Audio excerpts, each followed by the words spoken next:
Quer ver?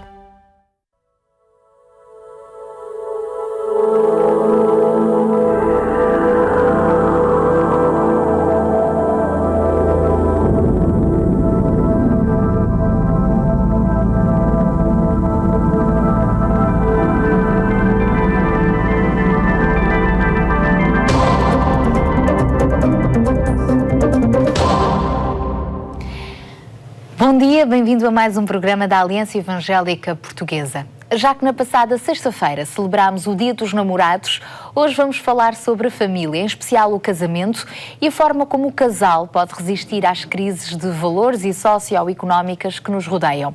Será que a presença de Cristo no relacionamento a dois faz mesmo a diferença? Na verdade, Deus, ao criar o homem e a mulher, preparou-lhes o melhor ambiente do mundo para conviverem e crescerem, a família. E Ele deseja que todas as famílias vivam num lar de amor. Mas para tal, Jesus precisa de estar junto de nós. Por isso pergunto-lhe, Deus e os seus valores têm lugar garantido na sua família? Infelizmente sabemos que uma grande maioria dos casos não é isso que acontece e somos levados a pensar se um casamento feliz é uma questão de sorte, de azar ou de propósito e que modelos existem para que a família funcione. Estas são algumas das questões que vamos aprofundar no programa de hoje e para isso contamos com a colaboração do pastor Paulo Chaveiro e da sua esposa Euridice Chaveiro, ambos coordenadores em Lisboa dos Encontros Casais para Cristo, e ainda Ana Cristina Santos, psicóloga e que também tem tido a oportunidade de participar nestes encontros e agora é colaboradora. Olá, então, muito bom dia, obrigada por estarem aqui connosco. Podemos talvez começar aqui pelo pastor. A família é uma criação de Deus, não é? É algo que Deus criou antes mesmo de o homem e da mulher caírem em pecado. Qual terá sido o plano de Deus para a humanidade, então, ao criar o homem, a mulher, a família ou o casal? Bom dia a todos, é um prazer estar aqui. Sem dúvida esta é uma das perguntas mais importantes. Quando nós não sabemos o propósito pelo qual existimos, muitas vezes andamos a tantear e não chegamos a lado nenhum, não é? Claro está que esse propósito está descrito na Bíblia e Deus, deixando esse propósito, creio, olhando de uma forma breve, porque isto daria muitas horas de conversa, vemos que um dos principais propósitos de Deus é, sem dúvida, o homem e a mulher se completarem um ao outro, não é? A expressão bíblica que Deus usa quando forma a mulher é que ela seria uma auxiliadora idónea, alguém que estivesse como que de fronte do homem para o completar, como complemento do homem, não é? E quando o homem e a mulher se completam, obviamente o ser humano encontra a sua realização mais profunda. Platão desenvolve essa ideia com a ideia da cara a metade, não é? E às vezes a gente não sabe de onde é que vem esta expressão, mas tem também a ver com esta ideia de que homem e mulher podem se completar um ao outro para encontrar esse propósito de vida. Euridice, e o que é isto, então, de ser a tal idónea companheira a que Deus se referia quando criou a mulher a partir de uma costela de Adão? Mais do que a minha opinião, aquilo que a Bíblia diz nesse sentido é alguém que está ao lado. É a esposa estar ao lado do marido no sentido de ser aquela que ajuda, aquela que colabora, aquela que está ao lado, aquela que trabalha com. E como o Paulo já disse, o objetivo é complementaridade, é estarem juntos com um objetivo, com um propósito de vida. E não é alguém que trabalha contra, não é alguém que faz guerra, mas é alguém que está ao lado e que caminha junto com o marido na condução da família. Ou seja, o companheirismo aqui é fundamental, não é? O trabalho em equipa. Exatamente, o trabalho em equipa. Hoje em dia, ter um casamento feliz é uma questão de sorte, de azar ou é mesmo um propósito? O desafio para a felicidade, e só a pergunta felicidade, é o mundo, não é? O que é felicidade? Mas ter um casamento feliz, de certeza que não é uma questão de sorte. Exige muito trabalho e a vivência a dois é um desafio para qualquer pessoa. Mas, ao mesmo tempo, essa vida a dois mostra-nos como é tão difícil nós nos realizarmos confiando em pessoas, seja ela o nosso cônjuge ou alguém. E daí, talvez, a desilusão que a humanidade tem, porque muitas vezes tem a expectativa de que o marido ou a esposa vai realizá-lo, vai encontrar a felicidade nessa relação. A verdadeira felicidade nós encontramos em Deus, em Cristo Jesus. E não é possível qualquer ser humano preencher-nos de forma a que nós nos sentamos realmente felizes. Só Deus, dizia alguém, pode preencher o vazio que nós temos, não é? Deus é exatamente da dimensão do buraco que nós temos.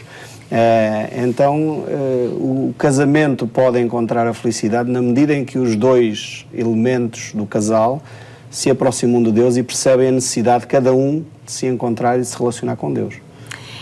Então, se de facto esse é o propósito de Deus ao criar a família, nós sabemos que a realidade parece-nos outra. E temos aqui também uma psicóloga connosco em estúdio, habituada também a dar algum tipo de aconselhamento ou terapia familiar e conjugal, quando os cônjuges assim o desejam.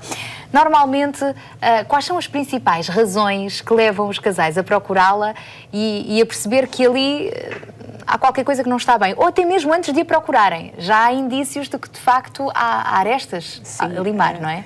Os casais, quando procuram um terapeuta, geralmente já a coisa descambou, porque até lá chegar ainda se tem muita ideia de procurar um terapeuta, é porque as coisas não estão bem e a culpa ultrapassa sempre as barreiras, ou seja, quanto mais culpados nos sentimos, mais nos defendemos, e quanto mais nos defendemos, menos nos ajudamos.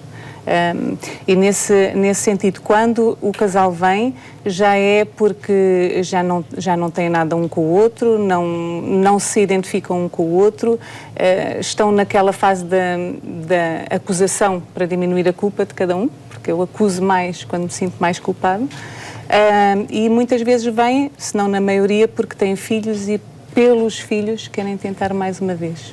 E por que não tentarem por eles próprios? Pois, com filhos é uma razão, sem dúvida, sim, mas porque eles próprios tomaram aquela decisão no altar ou no registro há uns anos atrás. Mas quando chegam a essa fase, a maioria das vezes não. Eu geralmente tento depois desmistificar, porque o suposto é tirar esse peso dos filhos. Eles têm que lá ir por eles e não pelos filhos. É extremamente injusto nós colocarmos mais este peso nos filhos, que entre aquela briga entre homem e mulher estão a pensar em quem é que eu vou amar, porque se eu amar a minha mãe, tenho que estar contra o meu pai. Se eu amar o meu pai, tenho que estar contra a minha mãe. E depois nós dizemos, não, mas por vocês nós vamos tentar alguma coisa, o pai e a mãe vão acabar por ficar juntos, porque nós vamos tentar por vocês. Mas por outro lado, ainda bem que os filhos existem. Porque pelo menos é o chamariz para pelo menos nós começarmos do início. E então quando chegamos lá, podemos então, ok, vamos tirar este ruído. Os filhos não, por nós. Então e agora? E se nós retirarmos essa culpa? E então, quando tiramos a culpa, então o que é que há aqui no nós? Não é?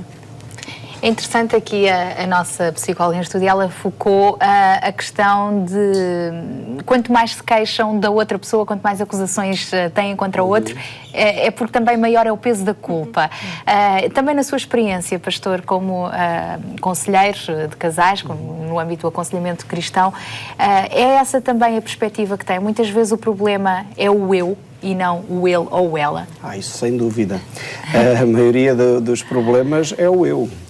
Nós é que tentamos projetar no outro e dizer que a responsabilidade é sempre da esposa, se for o marido, ou a esposa dizer que é o marido. Nós temos uma forte tendência, desde o Gênesis, Adão e Eva fizeram isso, não é? Quando Deus chama a responsabilidade de Adão, ele disse, não foi eu, foi Eva, não é? E Eva depois lançou sobre a serpente. Hoje em dia continuamos a fazer a mesma coisa. Quanto mais nós nos conhecemos, é isto que a Ana estava a dizer, Ana Cristina, quanto mais nós nos conhecemos, quanto mais conseguimos tirar esse ruído, e eu diria, de uma forma se calhar grosseira, as desculpas que nós arranjamos para julgar os outros, e começamos a pensar, mas porquê é que aquilo que a minha esposa faz, ou o que ela diz, me irrita tanto? Porquê é que eu fico irritado? Se eu começar a fazer estas perguntas simples, se calhar começamos a perceber que o problema não é o outro. O problema é porque é que eu me irrito. Se calhar, se ela fizer outra coisa diferente, eu vou continuar-me a irritar, porque o problema não é ela, sou eu. Então, quanto mais eu analiso quem eu sou, mais eu consigo entender o outro também. E posso, então, aí criar pontes de relacionamento e, obviamente, tirar os tais ruídos que vão me ajudar a eu próprio crescer. Mas este trabalho do crescimento pessoal é tremendo, porque nós temos que nos olhar ao espelho. E nós não gostamos nada de nos olhar ao espelho, ver os nossos defeitos. E quando nós vemos os nossos defeitos, muitas vezes aumenta o sentimento de culpa. E é aqui que Cristo faz toda a diferença. Cristo veio para não só resolver o problema do pecado, não só para nos criar, e às vezes nós pensamos que Cristo veio para nos dar uma religião, não é? Uma série de regras. Cristo veio para nos libertar, quer dizer, para nos dar vida. Mas para isso eu tenho que admitir as minhas fraquezas e dizer, Deus, eu não sou capaz sozinho. Eu preciso de Jesus, que morreu por mim, para me dar essa vida abundante. E na medida que eu lanço sobre Cristo o meu pecado, lanço sobre Ele as minhas culpas e, obviamente, começo a ver a vida com mais objetividade. E aí começo-me a relacionar com o meu cônjuge com uma outra perspectiva completamente nova. A Bíblia é interessantíssima quando Jesus dá o paradoxo da morte do eu, que às vezes nós não falamos sobre isto, mas quando Ele diz, toma a tua cruz diariamente e segue-me. Ele está a dizer isto para que nós experimentemos uma vida abundante. E é o paradoxo. E Ele diz, o grão de trigo que cai à terra, se não morrer, fica só. Mas se morrer, dá muito fruto. Esta morte do eu é essencial para que o nosso casamento atinja os objetivos de Deus. Então é errado pensar, ele não me faz feliz. A perspectiva deve ser como é que eu o vou fazer feliz ou como é que eu a vou fazer feliz. Euridice, também como esposa e conselheira de tantas outras mulheres neste processo, como é que conselhos dá, por exemplo, a jovens que ainda estão numa fase de preparar o casamento, ou até jovens casais, porque ao fim e ao cabo, quer dizer, ninguém aprende a viver a dois se não vivendo. Mas também podemos aprender um bocadinho antes. É natural que na convivência vamos crescendo um com o outro, mas o casamento deve ser preparado antes. O namoro já deve ser uma preparação para o casamento. Exatamente. E o namoro, hoje em dia, é tratado de uma forma muito leviana, mas o namoro tem um objetivo. É preparar aqueles jovens para a vida a dois. E nós normalmente investimos muito tempo, o ser humano investe muito tempo na formação académica, o que o curso vai tirar, mas para o casamento vamos um bocadinho. Não basta a paixão. Basta a paixão e vamos por aí. Mas não, é preciso preparar as coisas antes, porque uma vida a dois implica realmente, como o Paulo disse, a morte do eu. E o que é que eu tenho que fazer para que o outro seja feliz? Se a minha preocupação é a felicidade do meu marido, é o bem-estar do meu marido, é aquilo que é o melhor para o meu marido, eu tenho que trabalhar, conhecer o meu marido, tenho que perceber como é que ele é, tenho que saber o que é que ele gosta, para depois poder satisfazer estas necessidades.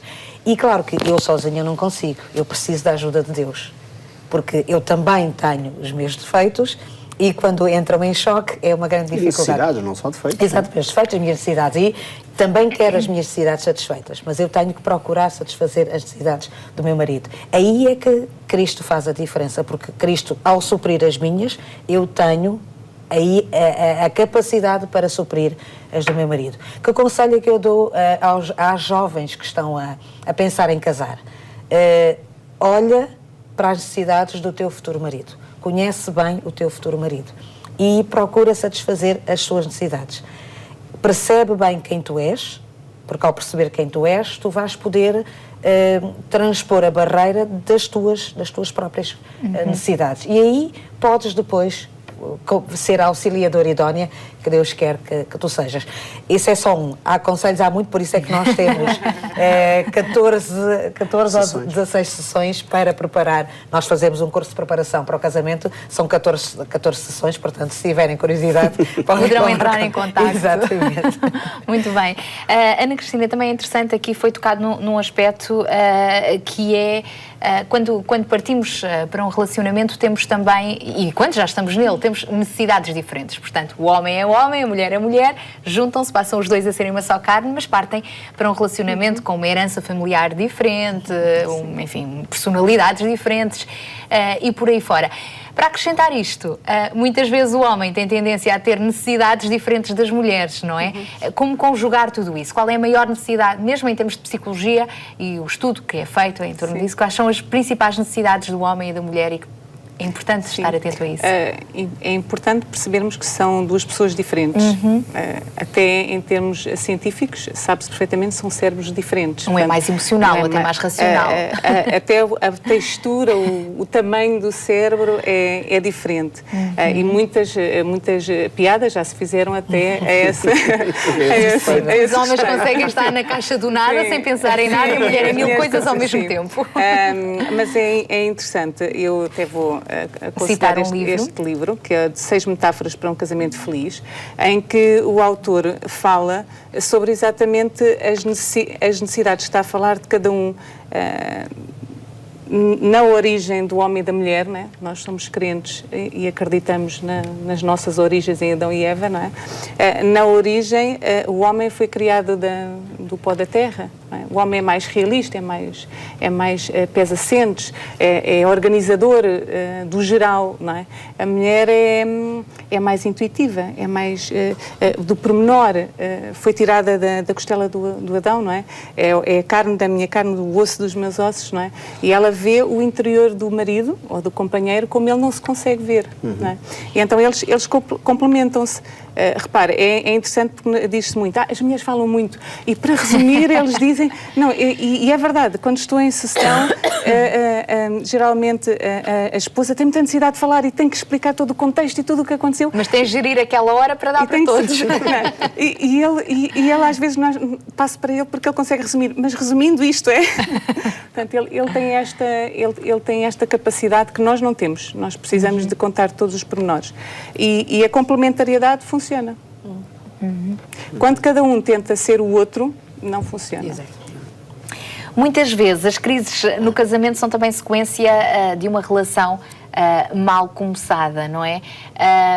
Mas já não dá para voltar atrás, ou não é recomendável que isso aconteça. Também para quem nos está a ver no nosso programa, e com certeza que poderá estar a ser tocado por este assunto, de que forma é que aconselha realmente os casais a reverem, a fazerem um check-up ao seu relacionamento e acreditarem que é possível ainda recuperar aquele primeiro amor? Nós temos um dos ministérios que realizamos, além do Ministério de Aconselhamento que obviamente fazemos, temos o Ministério do Encontro de Casais com Cristo, que está espalhado em Portugal, em 4 polos diferentes, um no Algarve, 2 aqui na zona de Lisboa e um na zona de Viseu. Além de que a partir daqui de Portugal já passou para a Suíça, Itália, Irlanda, Canadá, mas recebemos este ministério via Brasil. Obrigado aos irmãos que vieram do Brasil e o trouxeram para cá.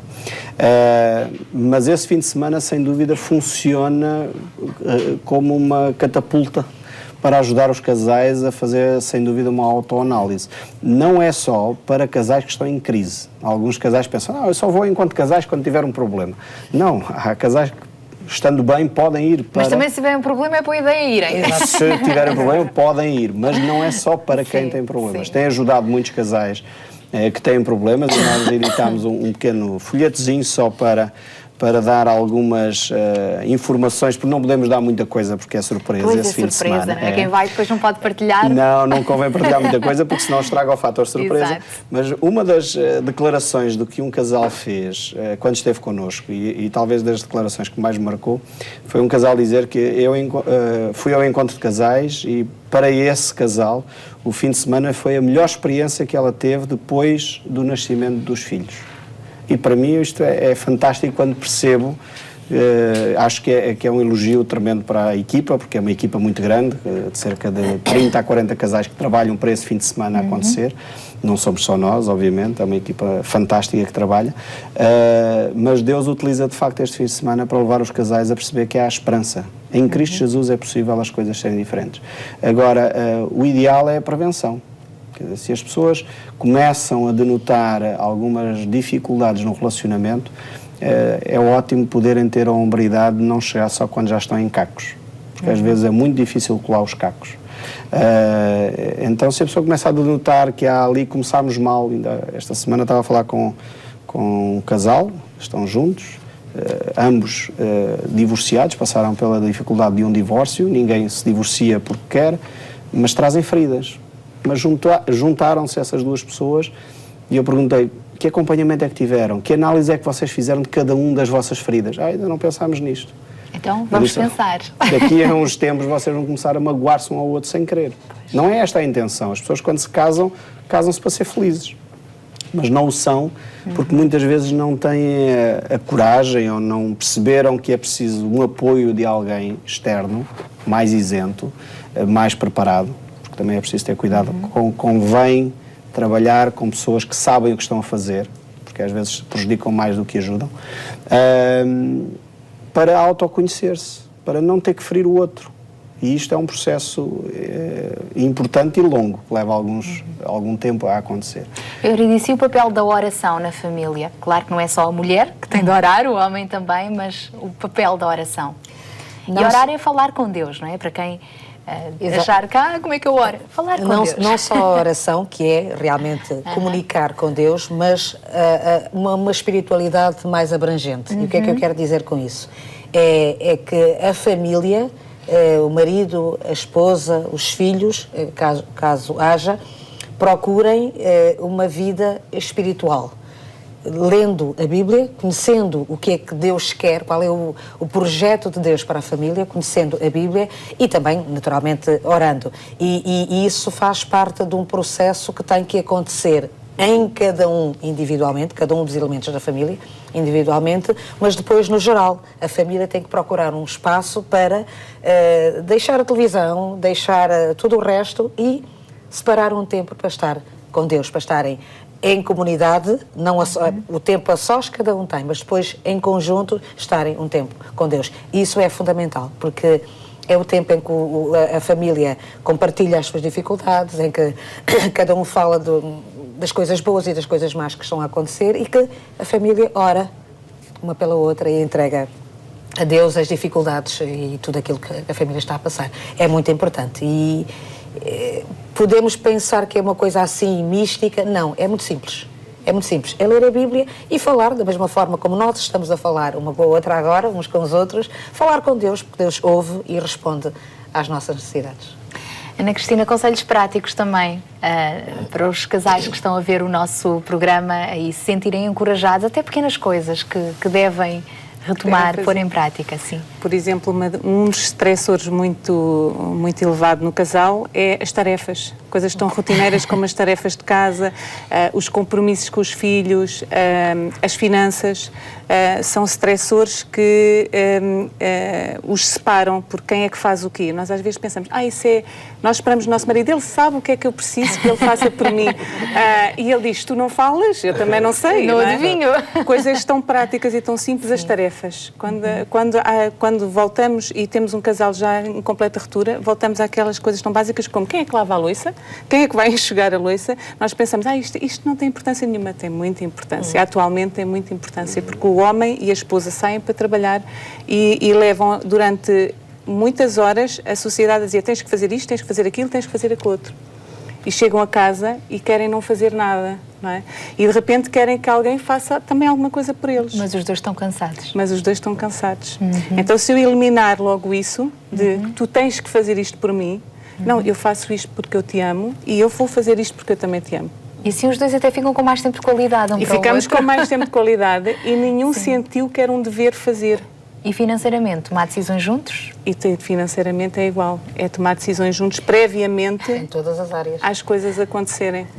Sim, Euridice. Tomar decisões juntos em todas as áreas. É importantíssimo. Comunicação. É verdade. Para terminar, então, Pastor Paulo Chaveiro, também uma conclusão desta nossa conversa, uma palavra de esperança e de encorajamento para que se acredite que lares podem ser restaurados. Podem, sem dúvida. Precisamos ter esta coragem e humildade ao mesmo tempo de procurar ajuda. Nós temos verificado que quando nós procuramos ajuda é mais simples ultrapassar as dificuldades. Essa ajuda obviamente pode ser com um conselheiro profissional, um psicólogo. Obviamente nas igrejas as comunidades estão organizadas de forma a poderem dar auxílio. Às vezes basta um casal amigo. Às vezes não precisa um terapeuta, um técnico. Isso em casos mais gritantes, obviamente, e mais difíceis, sim. Mas às vezes um casal amigo com quem eu converso, com quem eu partilho as minhas lutas e a gente descobre, afinal não estou sozinho. Afinal não sou eu o único a ter o meu casamento tão desorganizado. E sem dúvida buscar ajuda em Deus. Esta tem sido a experiência nossa como casal e também entregar isto a muitos outros casais, que em Cristo é possível ter um casamento mais saudável. Precisamos, obviamente, olhar para o Evangelho, vivê-lo, porque o amor ao próximo começa em casa, não é? É verdade. Muito obrigada por terem estado aqui à conversa connosco, também por nos falarem destes encontros para casais. Quem sabe alguém que esteja a ouvir, esteja interessado em participar no próximo, entre em contacto connosco e nós depois canalizaremos para vocês. A família é um dom de Deus para que cada um de nós possa crescer e desfrutar de um lar de amor. Sabemos que infelizmente não é fácil, são grandes os desafios, mas convide Deus a fazer parte da sua família, descubra na Bíblia a direção certa para caminhar seguro e acredite que ainda há esperança para si, para o seu casamento e para os seus filhos. Há esperança. A propósito, temos hoje para lhe oferecer o livro O que fará com que o meu casamento funcione. Para o receber, contacte-nos para os telefones que estão em rodapé. Nós voltamos também a estar consigo na próxima terça-feira, aqui às 6 da tarde e terça-feira à noite, às 22h45, na Antena 1. Um bom domingo e até lá, se Deus quiser.